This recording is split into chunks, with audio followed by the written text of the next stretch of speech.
As the head of NOAA, which oversees the National Weather Service,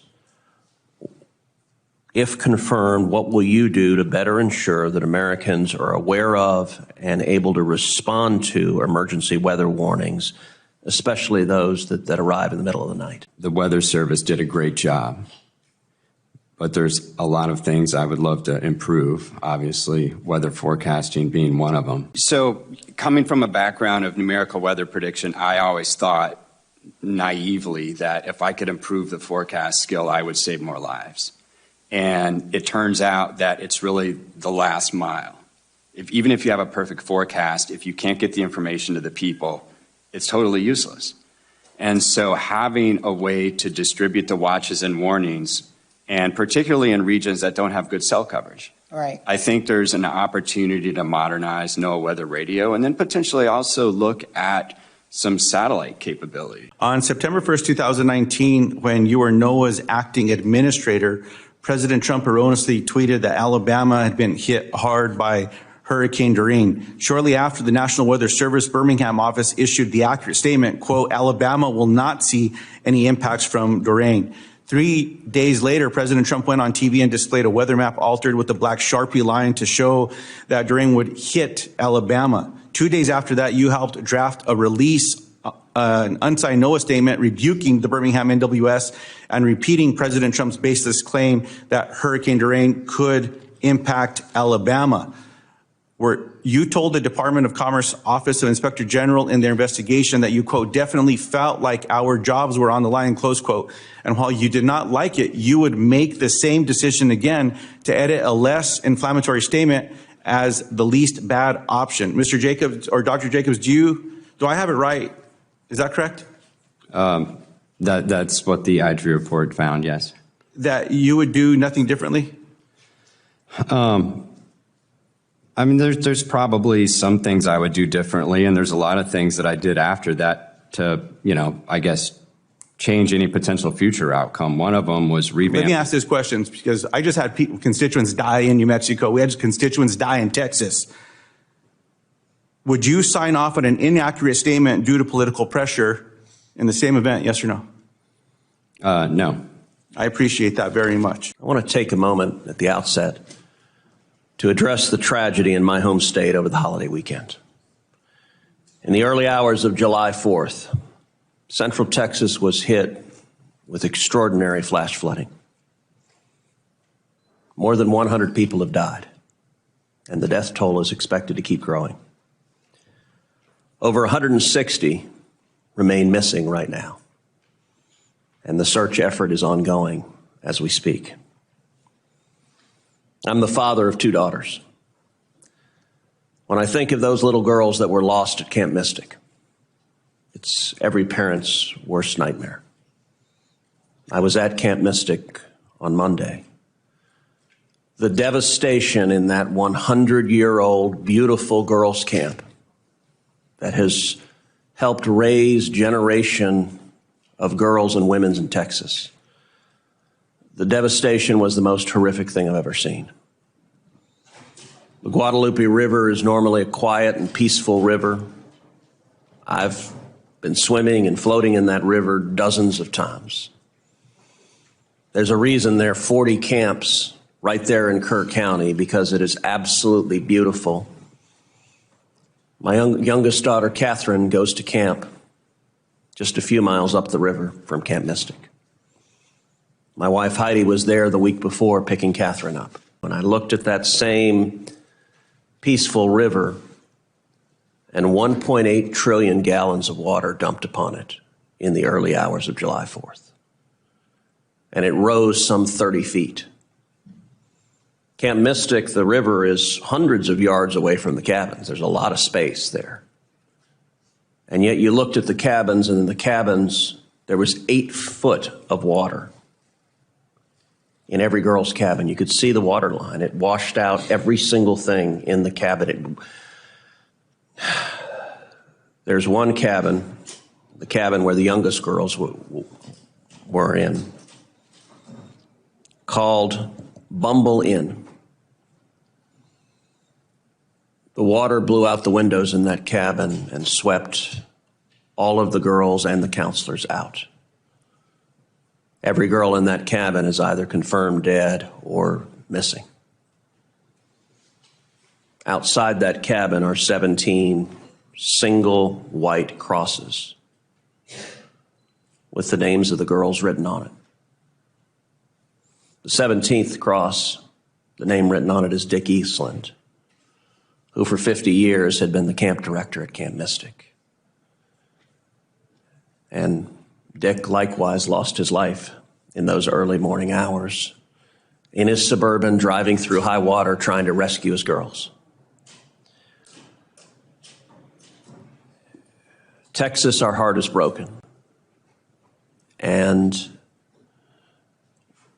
we saw extraordinary courage. We saw search and rescue. We saw heroes. I met with a young Coast Guardsman on Monday who's credited with 165 rescues. Now, when tragedy strikes, we ask ourselves, what could have been done differently? And that's a question that we need to ask. In any crisis, there's an order that things play out. Stage number one is search and rescue, and that's got to be the first priority, saving lives, getting lives out of harm's way. Stage number two is recovery and rebuilding, and that's a process that takes months or even years. But there's also a process of engaging in a retrospective and saying, what is the exact timeline of what transpired? And what could we have done better? One question we will certainly be asking in Texas, and we ought to be asking across the country, is how can we improve the speed and rate of response that when an extreme weather warning goes out? In Texas, the National Weather Service put out one at just after 1 a.m. and another just after 4 a.m. But the problem is most people are asleep at 1 a.m. and 4 a.m. So those little girls never heard the warning. This hearing comes at an incredible time of human loss from the floods in Texas, and now we know in New Mexico and North Carolina. But I want to offer my condolences to the families who've lost loved ones in this unimaginable tragedy, and to the people of Texas. We grieve along with you as a nation. Our thoughts and prayers do go to the families, to ask for strength for them to deal with this incredible loss. Clearly, first responders did everything that they were asked to do in response to this flood. But as you said, Mr. Chairman, there will be others. So I agree that we should figure out what we can do in the future to improve our communication system, to improve the science behind the information, and to figure out how we best prepare for the future. NOAA does play an incredible, important role in preserving life and property, and obviously good data behind your weather reporting for sustainable fisheries to get food on the table, to support our domestic product. You play a critical role in safety and economic competitiveness. And so obviously I'm going to ask today about the cuts to NOAA and how, as a science agency, you preserve the core mission of an agency when we're cutting so much of the science and the science budget. So thank you, Mr. Chairman. And again, our hearts are with you, your colleague, Senator Cornyn, the many people of Texas, and we will work with you in whatever fashion we can to help move forward and to and help Texans in any way, and obviously our colleagues here on the committee from New Mexico and our colleagues in the larger body from North Carolina. But thank you so much. Well, thank you. I appreciate that, and I want to say thank you to all my colleagues who have reached out on both sides of the aisle.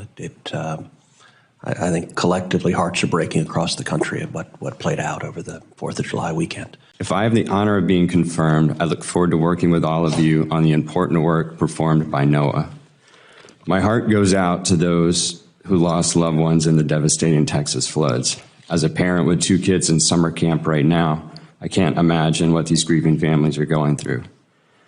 NOAA has an important, unique mission that spans the sea floor to the sun's surface. Not only do they conduct cutting-edge coastal and ocean research, but they also provide life-saving forecast predictions in a wide range of environmental phenomena. From 2018 to 2021, I served as Assistant Secretary for Environmental Observation and Prediction and later as Acting Undersecretary for Oceans and Atmospheres. During that time, I gained significant experience and understanding of NOAA's operations, and I developed a deep appreciation for the workforce. If confirmed, one of my top priorities is to return the United States to the world's leader in global weather forecast modeling capability. As a matter of public safety, national security, and national pride, we will restore American technological superiority with this vital service for the country and our military serving around the world. If I have the honor of being confirmed, I look forward to working with all of you on the important work performed by NOAA in the areas of observation, data, and forecasting. As a born and raised Texan, I have had a lifelong fascination with weather. I grew up in Longview in East Texas, which has seen its fair share of severe weather impacts: tornadoes, straight-line winds, hail, lightning strikes. As a kid, every time the sirens would go off for a potential tornado, my father would first go outside and look up at the sky, which might be a uniquely Texan behavior, but I would head to my parents' closet to take shelter. I'd also like to take a moment to mention the floods in Texas this past weekend. As a Texan, this hits close to home for me and is a tragic reminder that weather affects Americans every day. If confirmed, I will work closely with the Secretary of Commerce and the NOAA Administrator to ensure the National Weather Service continues to provide weather forecasts that keep Americans out of harm's way. I'm a native Texan who grew up in the southeast Texas town of Beaumont. I was fortunate to be raised in a community that taught me the value of hard work, determination, and service, and I'm grateful to have the support of countless family and friends who have helped shape my journey to this point. My heart remains with my home state and to all those affected in the wake of last weekend's tragic events. I come before you filled with both humility and a strong sense of purpose. In previous roles across both the legislative and executive branches, I have worked to build bipartisan consensus, navigate complex environments, and strengthen the relationship between government and the communities it serves. There's been talk about even using even just using sirens similar to what we've done for tornadoes in this country. As far as I know, do you know of any usage of sirens when it comes to flooding in the United States at this point? Not to my knowledge, but I do know that some systems that have been deployed in Spain and France, they essentially network a flow meter to a siren, and if the flow rate exceeds a certain amount, it triggers the siren. Depending on where the upstream rain falls and the rate of rain rate, it doesn't give you a whole lot of lead time, but it's certainly better than nothing. Even just a few seconds or a few minutes you can make a huge difference. Is that something you would work with us here in Congress to think through and figure out how best to be able to deploy some of this? Absolutely. So you see human influence being part of the concern when it comes to climate change, when it comes to extreme weather? Yes, there's influence. Yeah, I think it's important for us to just be able to think that through, because as we're trying to assess predictions and trying to do forecasts, it's important to understand the causality. To my brothers from Texas, my deepest condolences for all that's happened and for all the lives that have been lost and families that have been impacted, and to everyone that has been on the ground with all those first responders, all the volunteers just helping those families. As my colleagues may know, unfortunately in New Mexico yesterday, the Rio Ruidoso rose to nearly 20 feet in a matter of minutes amid heavy rainfall, sweeping away homes. Project 2025 has outlined a plan to commercialize the forecasting, which would force American taxpayers to pay private companies to access weather forecasts. Dr. Jacobs and Mr. Jordan, yes or no, do you think Americans should have to pay to access forecasting data, protect the safety of their families and homes from natural disasters? Dr. Jacobs?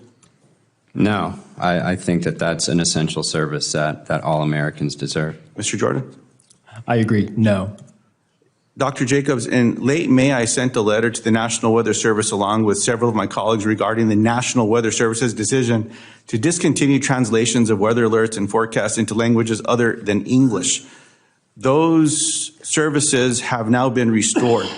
This created a dangerous gap in access to emergency information for those nearly 68 million people in the United States that speak a language other than English at home. Yes or no, do you agree that people deserve to get emergency alerts in the language that they can understand? Yes.